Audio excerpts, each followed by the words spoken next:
नमस्कार, स्वागत करती हूँ आप सभी का प्रमिला की पाठशाला में। आशा करती हूँ कि आप सब अच्छे होंगे और अपने अपने एग्जाम्स की तैयारी कर रहे होंगे। तो दोस्तों, ये उनके लिए अच्छी खबर है जो एयरपोर्ट्स अथॉरिटी ऑफ इंडिया में काम करना चाह रहे हैं। तो airports authority of India that is AAI ने 32 पोस्ट की वैकेंसीज निकाली है। तो दोस्तों, इस वीडियो में आपको कंप्लीट इन्फॉर्मेशन मिलेगा related to age limits, qualification, selection process, salary, syllabus, सारी इन्फॉर्मेशन आपको इस वीडियो में मिलेंगी। तो अगर आप इस चैनल पे नए हैं तो चैनल को सब्सक्राइब कर लीजिएगा। सब्सक्राइब करना बहुत आसान है, सिर्फ आपको सब्सक्राइब बटन को प्रेस करना है और बेल आइकन को क्लिक कर लीजिएगा ताकि मेरे वीडियोस के आने वाले नोटिफिकेशन आपको सबसे पहले मिले। तो दोस्तों, यहाँ पे हम देखते हैं कि किस स्टेट्स के कैंडिडेट्स अप्लाई कर सकते हैं। तो यहाँ पे दिया गया है candidates who are domicile of West Bengal, Bihar, Orissa, Chhattisgarh, Jharkhand, Andaman and Nicobar islands and Sikkim. तो अगर आप इस स्टेट से बिलोंग करते हैं तो आप अप्लाई कर सकते हैं, क्योंकि आपको domicile certificate that is PRC देना पड़ेगा जिस स्टेट से आप बिलोंग कर रहे हैं। तो नेक्स्ट जो है वो है सबमिशन ऑफ एप्लीकेशन फॉर्म। तो ये ऑनलाइन मोड में हो रहा है। आजकल जितने भी एप्लीकेशन फॉर्म है वो ऑनलाइन ही सबमिट हो रहे हैं। यहाँ पे आपका सैलरी दिया गया है, सैलरी 36,000 विथ 3% इंक्रीमेंट टू 1,10,000 तक हो सकता है। नंबर ऑफ पोस्ट के बारे में जानते हैं। तो यहाँ पे पोस्ट का नाम दिया गया है सीनियर असिस्टेंट इलेक्ट्रॉनिक्स। तो यहाँ पे टोटल नंबर ऑफ पोस्ट है। अनरिजर्व के लिए 12 पोस्ट है, SC के लिए 3 है, ST के लिए 1 है, OBC नॉन क्रीमी लेयर के लिए 3 पोस्ट है और EWS के लिए 2 पोस्ट है। सीनियर असिस्टेंट अकाउंट्स के लिए टोटल नंबर ऑफ 10 पोस्ट है, जिसमें एज जो है वो अनरिजर्व के लिए है, SC के लिए 1 पोस्ट है और OBC नॉन क्रीमी लेयर के लिए भी 1 पोस्ट है। सीनियर असिस्टेंट ऑफिशियल लैंग्वेज के लिए टोटल नंबर ऑफ पोस्ट जो है वो 1 है और ये अनरिजर्व कैंडिडेट्स के लिए है। ठीक है, तो हम देख लेते हैं इम्पॉर्टेंट डेट्स क्या है। तो opening date for online registration ये स्टार्ट हो रहा है आपका 5 अगस्त 2025 से। तो इस डेट को आप याद रखिएगा, that is submission of online application form start हो जाएगा आपका 5 अगस्त 2025 से और last date of submission of online application form होगा 26 अगस्त 2025। तो ये दोनों डेट्स आपके लिए इम्पॉर्टेंट है और जो टेंटेटिव डेट है फॉर ऑनलाइन एग्जामिनेशन ये आपको नोटिफाई कर दिया जाएगा। इसके लिए आपको जो AAI का ऑफिशियल वेबसाइट है उसे विजिट करते रहना पड़ेगा। नेक्स्ट यहाँ पे दिया गया है age criteria that is age limit क्या है। तो candidate should not be less than 18 years and more than 30 years age on 1 जुलाई 2025। तो आपका जो एज है आपको कैलकुलेट करना है फ्रॉम 1 जुलाई 2025।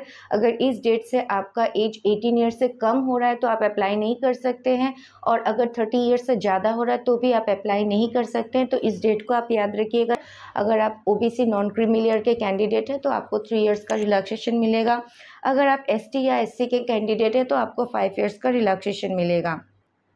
Maximum age limit for widows, divorced women and women judicially separated from their husbands and who are not remarried। तो यहाँ पे अगर आप अनरिजर्व कैटेगरी के हैं, अगर आप जनरल कैटेगरी के हैं, आपको 35 ईयर्स तक का एज रिलैक्सेशन मिल रहा है।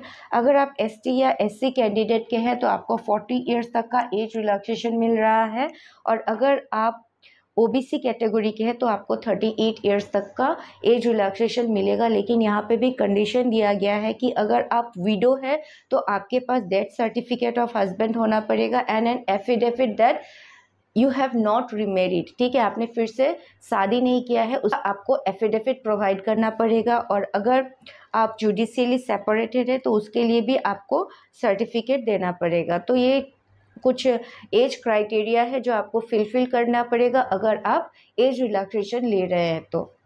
नेक्स्ट हम देख लेते हैं कि एजुकेशनल क्वालिफिकेशन क्या चाहिए एंड एक्सपीरियंस कितना चाहिए। तो यहाँ पे अगर आप सीनियर असिस्टेंट इलेक्ट्रॉनिक्स के लिए अप्लाई कर रहे हैं तो यहाँ पे जो एजुकेशनल क्वालिफिकेशन दिया गया है वो है diploma in electronics, telecommunication, radio engineering. तो अगर आपने डिप्लोमा किया है इनमें से किसी में, दैट इज़ इलेक्ट्रॉनिक्स, टेलीकम्युनिकेशन और रेडियो इंजीनियरिंग में, तो आप अप्लाई कर सकते हैं। साथ ही आपके पास 2 years relevant experience in concern discipline होना चाहिए, तो आप इस पोस्ट के लिए अप्लाई कर सकते हैं।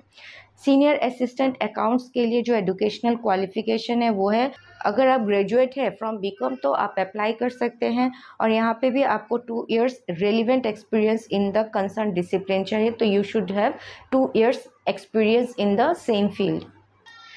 Next, senior assistant official language के लिए जो एजुकेशनल क्वालिफिकेशन दिया गया है वो है masters in Hindi with English as subject at graduation level और masters in English with Hindi as a subject in graduation level. तो आपके ग्रेजुएशन लेवल में हिंदी एज अ सब्जेक्ट होना चाहिए अगर आप इंग्लिश में मास्टर्स कर रहे हैं, या फिर अगर आप हिंदी में मास्टर्स कर रहे हैं तो इंग्लिश आपके ग्रेजुएशन लेवल में एज अ सब्जेक्ट होना पड़ेगा।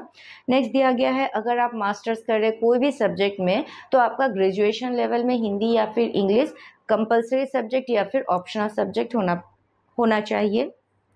Masters in any subject apart from Hindi and English from a recognized university with Hindi and English as a medium or compulsory and optional subject or medium of examination at graduation level means if at graduation level Hindi is a medium then English should be a compulsory subject, or if English is a medium then Hindi should be a compulsory subject. That means आप जिसमें भी masters करिए हिंदी और English से आपका touch होना पड़ेगा at your graduation level. Next जो क्वालिफिकेशन दिया गया है, diploma certificate course of Hindi to English और इंग्लिश टू हिंदी ट्रांसलेशन और 2 years experience of Hindi to English and English to Hindi translation as central और state government officials including government of India undertakings और reputed organisation. तो ये सारे आपके एजुकेशनल क्वालिफिकेशन है। तो आप सीनियर असिस्टेंट ऑफिशियल लैंग्वेज के लिए आप अपने इंस्ट्रक्शंस को, एजुकेशनल क्वालिफिकेशन को अच्छी तरह पढ़ लीजिएगा, क्योंकि अगर आप इस पोस्ट के लिए अप्लाई कर रहे हैं तो इनमें से कोई भी एक एजुकेशनल क्वालिफिकेशन आपके पास होना चाहिए। नेक्स्ट हम देख लेते हैं यहाँ पे एक्सपीरियंस क्या दिया गया है। 2 years relevant experience in the concern field. तो सेम दैट इज अगर आप ऑफिशियल लैंग्वेज के लिए अप्लाई करें तो आपको इस फील्ड में 2 years का एक्सपीरियंस होना चाहिए। नेक्स्ट जो है वो है सिलेक्शन प्रोसेस एंड सिलेबस। तो देख लेते हैं कि सिलेबस और सिलेक्शन प्रोसेस क्या है। तो सीनियर असिस्टेंट इलेक्ट्रॉनिक्स के लिए आपके सब्जेक्ट्स पे 70% क्वेश्चंस आएंगे और जो रिमेनिंग 30% क्वेश्चंस है वो होगा general knowledge, general intelligence, general aptitude and English. मतलब 70% क्वेश्चंस आपके सब्जेक्ट से आएगा। अगर आप senior assistant finance that is accounts के लिए अप्लाई कर रहे हैं तो यहाँ पे आपका 70% क्वेश्चंस होगा फ्रॉम योर ओन सब्जेक्ट। आप जिस सब्जेक्ट से हैं उस सब्जेक्ट का 70% क्वेश्चंस आएगा और जो 30% क्वेश्चंस है वो general knowledge, general intelligence, general aptitude and English से होगा। अगर आप सीनियर असिस्टेंट ऑफिशियल लैंग्वेज के लिए अप्लाई कर रहे हैं तो यहाँ पे 50% क्वेश्चन जो होगा वो आपके सब्जेक्ट से होगा और जो रिमेनिंग 50% क्वेश्चन है वो general knowledge, general intelligence, general aptitude, English से होगा। तो ये आप याद रखिएगा कि आपको अपने सब्जेक्ट में कितना इम्पोर्टेंस देना है। तो जो मैक्सिमम मार्क्स दिया जाएगा फॉर द एग्जामिनेशन वो है 100 मार्क्स और टोटल टाइम अलॉटेड रहेगा 2 hours। यहाँ पे अगर आप unreserved, EWS, OBC, non creamy के हैं तो आपको 50% गेन करना पड़ेगा फ्रॉम 100। अगर आप 50% नहीं लाते हैं तो आपका सिलेक्शन नहीं होगा और अगर आप ST SC के हैं तो आपको 40% लाना पड़ेगा आउट ऑफ 100। तो ये जो एग्ज़ाम होगा ये होगा computer based exam. Total marks 100, time allotted is 2 hours। Next हम देख लेते हैं कि एग्जामिनेशन फीस कितना है। तो 1000 rupees to be paid by the candidate belonging to unreserved OBC EWS। तो अगर आप unreserved OBC या फिर EWS के कैंडिडेट है तो आपको 1000 पे करनी है। अगर आप women, ST SC या फिर एक्स सर्विसमैन के कैंडिडेट है तो you are exempted from fees, that is आपको कोई फीस नहीं देनी है। Mode of receiving application fee है वो ऑनलाइन है। Fees 1 paid is non refundable. तो दोस्तों जो इम्पॉर्टेंट डेट्स आपको याद रखनी है वो है opening date for online registration जो स्टार्ट हो रहा है 5 अगस्त 2025 से और last date of submission of online application form जो है 26 अगस्त 2025।